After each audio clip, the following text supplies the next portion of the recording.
Hello viewers, কেমন আছেন সবাই? আশা করি সবাই ভালোই আছেন। আজকে আমি আপনাদের দেখাবো জন্ম নিবন্ধন সংশোধন কিভাবে করতে হয়। যদি কোনো নাম বা যে কোনো জায়গায় আপনাদের সংশোধন করতে হলে সেটা কিভাবে করতে হয় সেই জিনিসটি আমি আপনাদের দেখাবো। তো চলুন আমরা প্র্যাকটিক্যালি দেখি। তার আগে ছোট্ট একটা রিকোয়েস্ট করি, যদি আপনি আমার চ্যানেলে নতুন এসে থাকেন তাহলে দয়া করে আমার চ্যানেলটা সাবস্ক্রাইব করবেন, পাশে থাকা বেল বাটনটা ক্লিক করে রাখবেন লেটেস্ট ভিডিও সবার আগে পাওয়ার জন্য। আর যারা সাবস্ক্রাইব করেছেন তাদের সবাইকে ধন্যবাদ। সাথেই থাকবেন, ফিরে আসছি ছোট্ট একটা পর।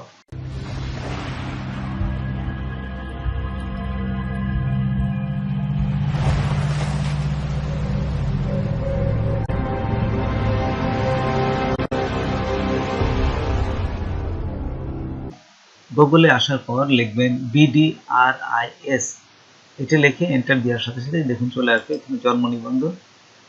আবার জন্ম নিবন্ধনে ক্লিক করবে, তারপর এইখান থেকে দেখুন জন্ম নিবন্ধন, তারপর এইখানে নিচে দেখুন তথ্য সংশোধনের জন্য আবেদন, এখানে দিবেন।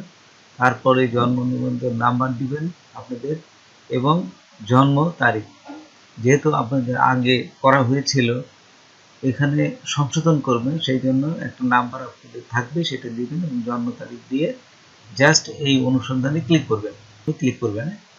কনফার্মে ক্লিক করার সাথে সাথেই আমাদের আরেকটা অপশন নিয়ে যাবে। এখানে দেখুন আপনি কি সংশোধন করবেন, সংশোধিত তথ্য নির্বাচনে আমি যেহেতু বাংলায় নাম ভুল হয়েছে এই জন্য বাংলায় দিচ্ছি। এই যে বাংলায় যে নামটা ভুল হয়েছে, যে সংশোধনী যে নামটা হবে সেটা দিবেন। তারপর কিসের জন্য ভুল হয়েছে তার একটা বিভিন্ন এই কারণটা এখান থেকে বলে একটা জিনিস উল্লেখ করে দিবেন। আমি নতুন তথ্য সংশোধন দিলাম। এরকম আপনাদের যদি আরও ভুল থাকে যেমন বাংলা, ইংলিশ, হ্যাঁ, সবগুলো এখানে ক্লিক করলে আপনারা পাবেন। তারপর দেখুন এই যে আরেকটা দিলাম আরও তথ্য সংশোধন, ক্লিক করার সাথে সাথে ইংলিশ নামটা দিবেন। এই যে এখানে ইংলিশ এবং কারণটা কি এই পাশে দিবেন এবং ইংলিশে পুরো নামটা দিবেন। দেওয়ার পরে আর কিছু দেওয়া লাগবে না। যদি এই দুটোই শেষ হয়ে যায় তাহলে দুটোই শেষ। আর যদি আরও তথ্য সংশোধন থাকে আরও তথ্য সংশোধন এখানে ক্লিক করে আরও দিবেন।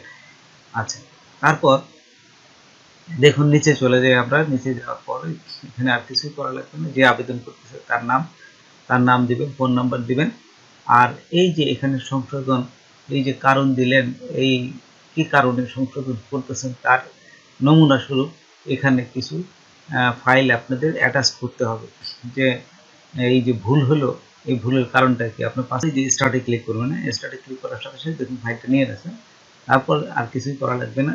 আপনি যেহেতু অফিসে পেমেন্ট করবে সেই পেমেন্টে ক্লিক করে জাস্ট ফি আদায় দিবেন, যেটা দরকার সেই অফিসে আপনার নিবে।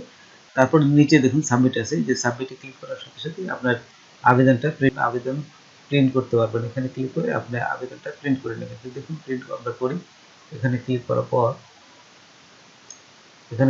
পর এই যে চলে আসছে আপনার আবেদনটা। এখানে আপনারা এই যে ইংলিশে দিয়ে দেখুন এখান থেকে সেভ করে রাখতে পারেন অথবা সরাসরি প্রিন্ট দিতে পারেন। এই যে এই কোনায় যখন ক্লিক করবেন তখন এখানে দেখেন সেভ অ্যাজ পিডিএফ। আবার এখানে এই যে প্রিন্টার আছে, দেখুন আমার এই যে এইচপি লেজার, এই যে 107 103, এটা দিয়ে একবারে আপনি যদি প্রিন্ট দেন তা প্রিন্ট হয়ে যাবে। আর এটাকে সেভ করলে এই যে এখান থেকে সেভে ক্লিক করলে সেভ হয়ে থাকবে। তো বন্ধুরা আজকে এই পর্যন্তই। নতুন কোনো ভিডিও নিয়ে আবার আপনাদের সাথে হাজির হব। যদি আমার ভিডিওটা আপনাদের ভালো লাগে বা কোনো উপকারে আসে তবে অবশ্যই সাবস্ক্রাইব করবেন আর বন্ধুদের মাঝে শেয়ার করবেন। ধন্যবাদ সবাইকে। আল্লাহ হাফেজ।